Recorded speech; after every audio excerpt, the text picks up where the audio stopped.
আমরা বাঙালিরা এত সুন্দর বিচার ব্যবস্থা করি।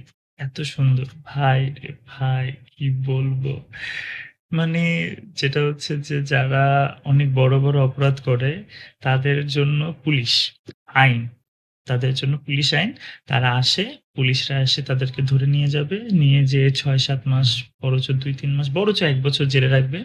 তারপরে ১ বছর পরে জেল থেকে বের হয়ে আবার সেই ক্রাইমটা আবার সে করবে।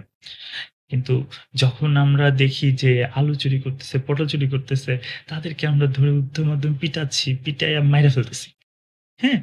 কিন্তু এই যে এত জায়গায়, জায়গায় যে মানে স নারীদের প্রতি ছোট বাচ্চা, ভাই ২ মাসের ৩ মাসের বাচ্চা, ৬-৭ বছরের বাচ্চা, বৃদ্ধা, এদের উপরে যখন নির্যাতন চলতেছে, ধর্ষণের শিকার হচ্ছে, এদের নিয়ে আমরা কোন কিছু করি না।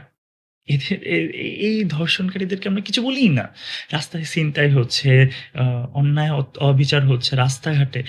যে যাচ্ছে তার উপরে অন্যায় অবিচার হচ্ছে। তাদেরকে আমরা কিছু বলি না। এলাকার মানুষ তো আসেই না। কেউ আসে না। তখন এই বিচার ব্যবস্থা কই যায়? তাদেরকে কিছুই হয় না। আর বিচার ভাই মানববন্ধন কত কিছু বানাচ্ছেন। বানান না নারীদের জন্য, নারীদের সুব্যবস্থার জন্য। যারা এই যে বাবা-মারা যারা আছে তারা সন্তানের কাছ থেকে নির্যাতিত হয়। তাদের জন্য মানববন্ধন করেন না কেন? করেন। মানববন্ধন করবেন যেহেতু সুষ্ঠুভাবে করেন। সুষ্ঠু জায়গায় করেন যেখানে অ্যাকচুয়ালি দরকার।